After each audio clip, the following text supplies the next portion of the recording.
no livro de 2 Samuel, capítulo de número 12.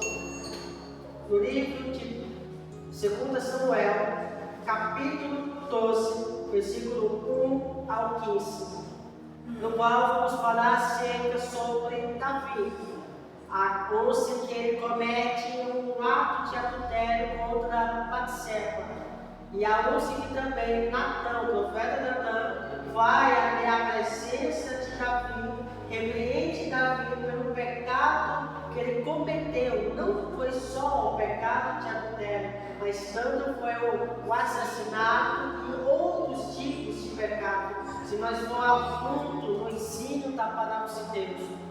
Mas amém.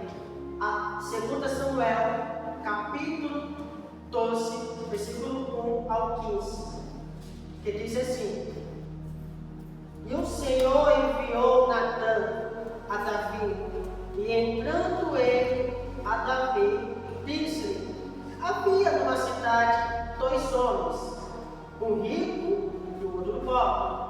O rico tinha muitíssimas ovelhas, vacas, mas o pobre não tinha coisa nenhuma, senão uma pequena conteirinha que comprara e criara. E ela havia crescido com ele e com seus filhos. Igualmente do seu bocado comia, do seu corpo bebia e dormia em seu regaço. E a tinha como filha, e vindo um viajante ao homem rico, deixou este de tomar das suas ovelhas, das suas vacas, para guisar para o viajante que viera a ele. Tomou a cordeira do homem pobre e a preparou para o homem que viera a ele. Então o furor de Davi se acendeu em grande maneira contra aquele homem e disse Natã: Vive, ó Senhor, que digno de morte é o homem que fez isso. E pela cordeira tornará a dar o quadruplicado, porque fez tal coisa, porque não se compadeceu. Então disse Natã a Davi: Tu és este homem.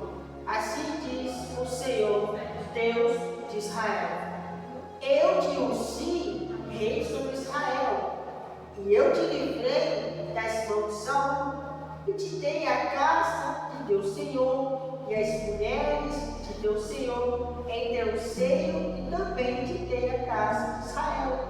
E diz Judá: E se isso é pouco, mas já acrescentaria 10 e tais coisas. Porque, pois, desprezaste a palavra do Senhor, fazendo mal diante de seus olhos? A Urias, o heteu, feriste a espada, e a mulher tomaste por tua mulher, e a ele mataste com a espada dos filhos de Amon. Agora, pois, não se apartará a espada jamais da tua casa, porquanto me desprezaste e tomaste a mulher de Urias, o heteu, para que te seja por mulher. Assim diz o Senhor: Eis que suscitarei da tua mesma casa o mal sobre ti, e tomarei tuas mulheres perante teus olhos, e as darei a teu próximo, o qual se deitará com tuas mulheres perante este sol. Porque tu o fizeste em oculto, mas eu farei resplandecente perante todo Israel e perante o sol. Então disse Davi a Natã: Pequei contra o Senhor. E disse Natã a Davi: Também o Senhor transpassou o teu pecado, não morrerás. Todavia, porquanto com este feito desse lugar, sobremaneira, aqui os inimigos do Senhor blasfemem, também o filho que te nasceu, certamente morrerá. Então Natã foi para a sua casa. Glória a Deus.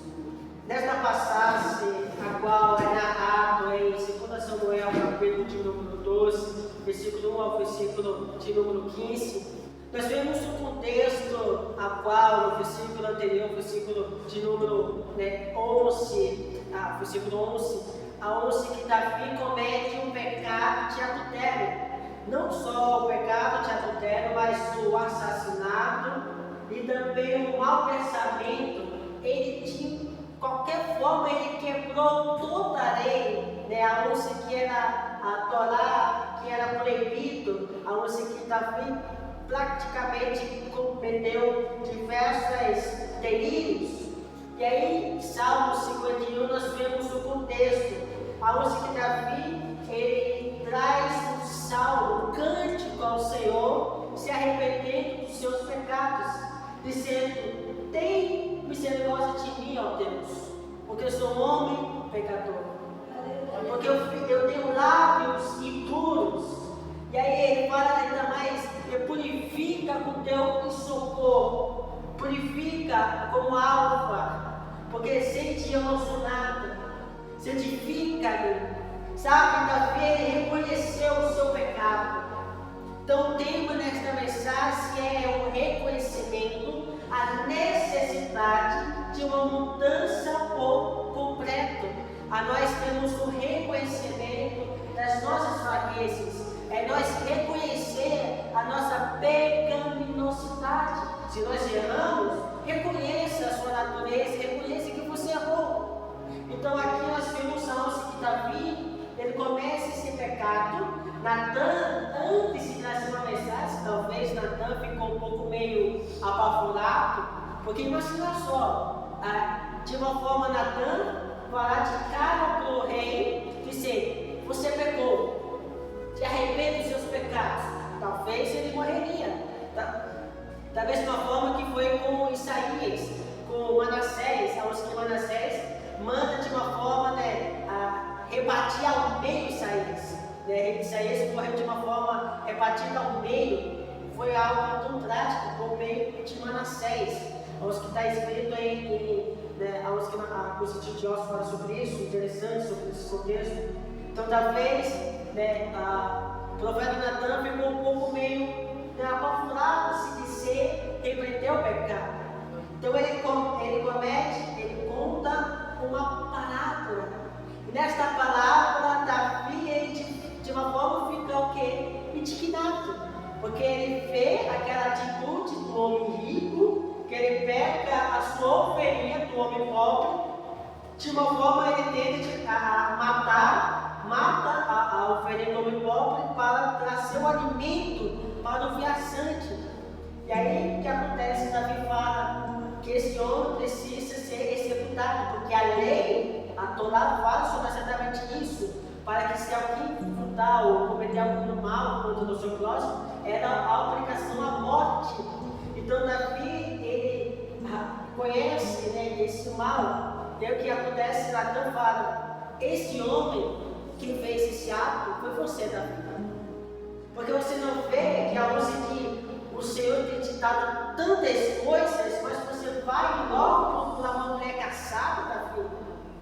Eu citei tanto, citei uma riqueza, te dei um palácio, eu te ofereci tantas coisas, mas logo você vai cometer esse pecado diante dos meus olhos. Então fecha, mas o que acontece logo imediato? Pela boca do profeta Natan, ele fala o quê? Que a espada não sairia da sua própria casa, por causa da consequência do seu pecado. E isso sucedeu diante muito tempo, até que seus filhos, da sua descendência, a espada em nenhum momento saiu, por causa do pecado de Davi. Mas mesmo assim, Davi, ele reconhece o seu pecado, ele se arrepende. E no versículo de número 3 ele fala: pequei contra o Senhor. E aí Natan fala: também o Senhor transpassou, ou seja, o seu pecado, ou seja, o Senhor não te lembra, porque você se arrependeu dos seus pecados. Imagina só, quando nós cometemos os pecados, deixamos nosso pecado para não mais praticar, o Senhor não se lembra mais desse pecado. Em Mateus capítulo de número 3, versículo 8, João Batista, ele fala o quê? Alguém abre para nós? Mateus capítulo 3, versículo 8. O que João Batista vai dizer sobre exatamente isso? Pode ler. Veja que João Batista ele fala: produz, pois frutos dignos de arrependimento. Que fruto é esse? Em João capítulo 3, Jesus ele fala acerca do novo nascimento para Nicodemos. O fruto é o simbolismo de um novo nascimento. E a palavra arrependimento tem muitas vezes, que eu sempre falei aqui, a palavra arrependimento no grego significa metanoia, mudança de pensamento, mudança de ter um estilo totalmente diferente do padrão daquilo que você era. Em Romanos 12, versículo 2, o apóstolo Paulo que fala a seguinte questão: e não vos conformeis para as coisas deste mundo, mas transformai-vos para a renovação do vosso entendimento, para que experimenteis qual seja a boa, perfeita, agradável vontade de Deus. Ou seja, é não se conformar com os padrões. Se você fazia aquele padrão antigamente, quando você era do mundo, você não faz mais isso. Se você se prostituía, não se prostitui mais, porque você mudou por completo. E é isso que significa o fruto de um novo nascimento.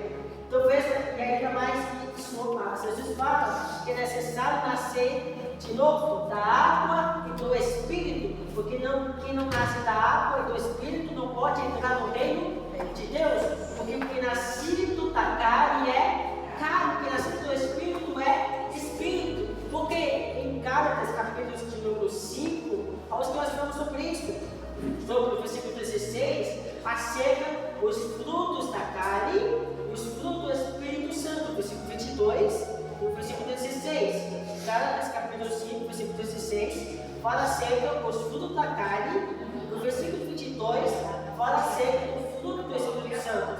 Então, veja que aquele que se inclina para as coisas da carne está de uma forma inclinado, ou seja, está ainda escravizado daquilo, ainda não se libertou com aquilo, ainda não se saiu daquilo, porque ele não mudou por completo, ele tem uma mudança por completo, um estilo diferente aos padrões desse mundo. Em 1 Coríntios, capítulo 2, versículo 16, o apóstolo Paulo, ele fala o seguinte: quem conheceu a mente do Senhor? Quem conheceu a mente do Senhor para que possa provar? Mas nós temos a mente de Cristo. Se nós temos de fato a mente de Cristo, qual é o estilo, o padrão e a ética que eu tenho que fazer? Qual é a forma correta? Jesus nos deu as instruções: andarmos segundo o padrão do Espírito, segundo a vontade de Deus. A vontade de Deus é boa, perfeita e agradável. Jesus nos deu o caminho. Ele disse ainda mais que o caminho que nós seguiríamos vai ser difícil, que o caminho é apertado, difícil, complicado, mas o caminho que é espaçoso, então você tem liberdade de fazer o que quiser. Mas o único motivo, você não pode entrar no reino de Deus. Você tem liberdade, você pode fazer o que quiser, mas a única coisa que não podemos entrar é no reino de Deus. Mas quando nós entramos no caminho certo, caminho apertado, que é difícil, complicado, mas ainda, Jesus ainda mais fala, Mateus capítulo 24, que aquele que perseverar até o fim, esse será salvo. É perseverar em que seja difícil, é perseverar em oração, perseverar na palavra, perseverar em comunhão com os irmãos. Como eu posso me renovar? Pastor, como eu posso me renovar, igreja?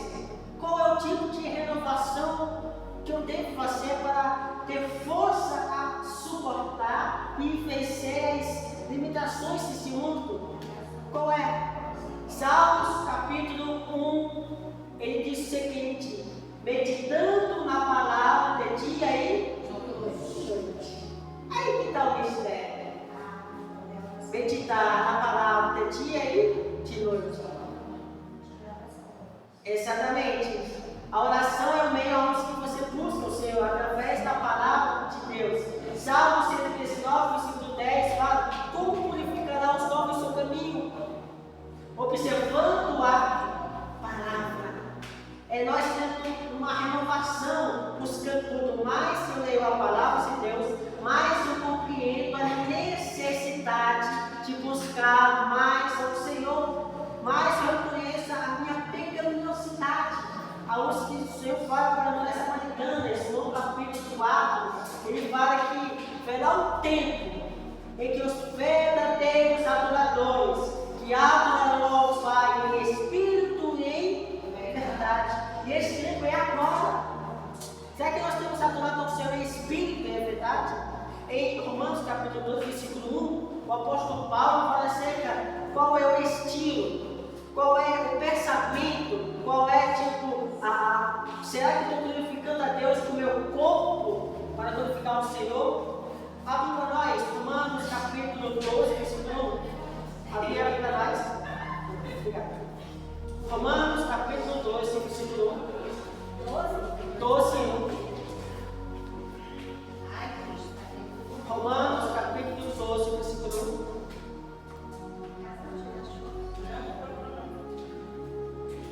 Romanos 12, versículo 1. Atos, depois Romanos. Pode ler. Rogo vós, pois, irmãos, pela compaixão de Deus, que apresenteis o vosso corpo em sacrifício vivo. O quê? Rogo-vos, pois, irmãos, pela compaixão de Deus, para que apresenteis o vosso corpo em sacrifício vivo. Qual é a forma apresentável que eu estou oferecendo um culto ao Senhor? Será que eu tenho oferecido ao Senhor de uma forma correta? Ou o meu pensamento ainda está no mundo? Por isso que Paulo fala, aonde que está o seu pensamento? Será que o seu pensamento está em ouvir a palavra de Deus? Qual é a forma que você está apresentando a sua adoração ao Senhor? Porque muitos têm se esquecido desta forma, porque muitos têm te apresentado de qualquer jeito ao Senhor. O que Paulo fala para Timóteo? Apresentar como obreiro que não tem o que se envergonhar. Então, qual é a forma que nós temos apresentado ao Senhor? Será que eu tenho dado testemunho digno ao mundo para que as pessoas venham olhar para mim e testificar que de fato eu sou o seguidor de Cristo? Qual é a forma apresentável que eu estou oferecendo ao mundo? Qual é a mudança que eu estou dando ao mundo? Qual é o meu caráter? Provérbios capítulo 9, versículo 10 diz o seguinte. Alguém poderia ler para nós? Provérbios capítulo 9, versículo 10.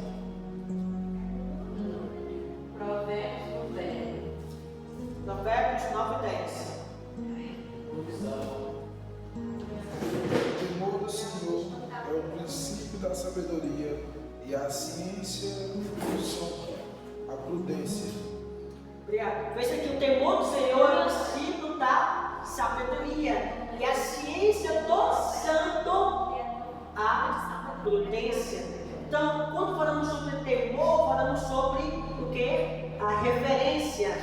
Lá em João, 1 Epístola de João, fala que no amor não há temor, porque o amor lança fora qualquer tipo de medo. Porque, então veja aqui qual é a referência que eu estou diante do Senhor. Em Eclesiastes capítulo 7 fala sobre isso, que devemos, quando entrar na casa de Deus, botar o nosso pé. Temos referência na casa de Deus. Então, será que eu tenho referência? Será que quando eu entro na casa de Deus, eu estou mexendo no celular? Será que eu estou mexendo no copo? Qual é a referência que eu estou dando na casa de Deus? Qual a referência que eu estou oferecendo diante do mundo? Será que eu estou tendo de fato um exemplo diante da sociedade? Então veja que o temor do Senhor é o princípio da sabedoria.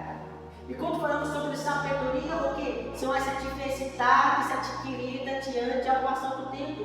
São problemas adquiridos para que eu venha suportar e permanecer. Que a ciência do santo, o entendimento da prudência, ou seja, Eu começo a andar de uma forma corretamente. Eu sou uma pessoa cautelosa. Eu começo a pensar, será que isso é o certo? Será que se eu tomar essa decisão, eu estou tomando o caminho certo? Então pensa qual é o tipo de pensamento que eu estou apresentando ao Senhor.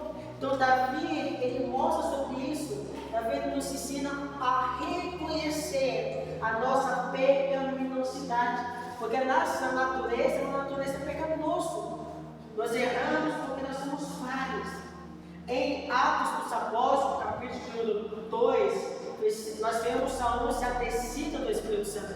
Mas antes disso, Atos capítulo 1, versículo de número 8, Jesus ele fala aqui porque ele daria virtudes e poder sobre os apóstolos, que viria sobre eles. Em João capítulo de número 20, versículo 22, onde que Jesus ele assopra o Espírito Santo. Então veja aqui, os apóstolos já tinham recebido o Espírito Santo. Aqueles que se batizaram nas águas recebem o Espírito Santo, porque recebem o Espírito Santo. Agora, a manifestação do poder, que é através de curas e milagres, é a partir de um relacionamento com o Senhor. Então veja isso. Será que eu tenho de fato um relacionamento com o Senhor? Em Oséias 4:6, nós vemos sobre isso, que o meu povo perece porque lhe faltou o conhecimento. O povo de Israel, eles tinham que adorar, eles tinham a lei, eles tinham o conhecimento da palavra de Deus por meio da palavra, mas eles não conheciam a Deus, porque se eles conhecessem a Deus, eles tinham o quê? Referência, eles tinham temor, eles tinham que respeito, eles tinham maior cuidado, porque o Senhor, ele escolheu o povo de Israel para ser um povo santo. Mas o povo, de uma forma, se afastava do Senhor. Da mesma forma, o Senhor nos escolheu o povo santo, o povo separado, porque nós não vivemos mais nos padrões desse mundo, em uns contra os princípios mundanos.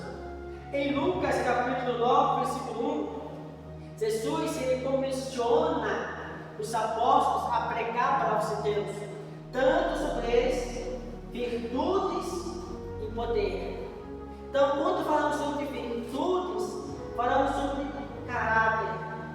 Então, qual é o tipo de caráter que eu estou representando o reino de Deus?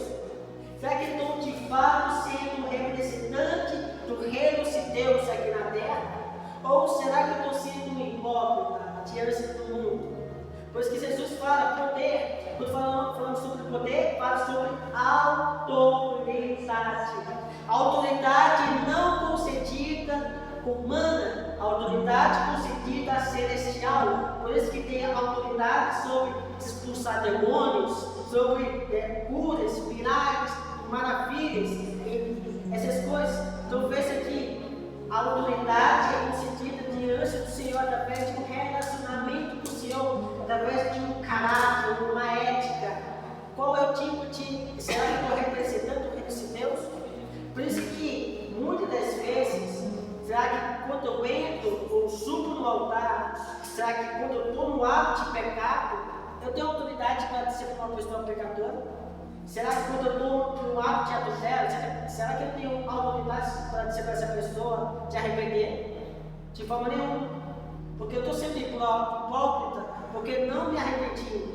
Porque se eu não prego a palavra, para mim, não adianta eu falar, porque tudo começa na minha vida, para eu começar a pregar a palavra de Deus para aquela pessoa. Então tudo começa diante de mim, uma mudança completa de dentro para fora. Então aqui ele nos ensina sobre isso. E aí nós vemos adiante, no versículo, na 2 Samuel, capítulo 12, versículo 15, até adiante, nós vemos aonde que Davi, ele começa a orar ao Senhor para que de uma forma salvar o seu filho, ainda que tenha cometido aquele pecado. Mas o que acontece depois que Davi percebe que seu filho morreu, ele não ora mais. E ele ainda mais fala, será que eu posso orar, sendo que meu filho está morto? Não adianta eu orar. Mas se eu orar para que o Senhor salvasse meu filho, e que o Senhor castigasse eu no pecado do meu filho. Por isso que Davi fala sobre isso, no versículo de número, versículo de número 21. E disseram aos seus servos: que é isso que fizestes? Para a criança viva se sorasse. Porém, depois que morreu a criança, te levantasse como esse pão. Versículo 22. E disse ele: vivendo ainda a criança, chorei, porque dizia: quem sabe se o Senhor se compadecerá de mim e viva a criança. Porém, agora que é morta, por que cesuaria eu agora? Poderei eu fazer-a mais voltar? Eu irei a ela, porém ela não voltará. Então veja que Davi, ele mostra sobre isso que às vezes tem situação que não é para nós chorarmos, mas sim deixar aquilo que já passou. Mas tem certas situações que nós devemos chorar, permanecer em oração. Mas tem certas orações que nós não devemos chorar. Acho que a palavra de Deus fala sobre isso, em 1 Epístola de João, ele fala sobre exatamente isso, que tem esse tipo de oração que nós não devemos que orar, que é o pecado da blasfema do Espírito Santo. E o que é o pecado da blasfema do Espírito Santo? O pecado da blasfema do Espírito Santo é dizer que a honra do Espírito é do diabo. E a pessoa está blasfemando contra o Espírito Santo.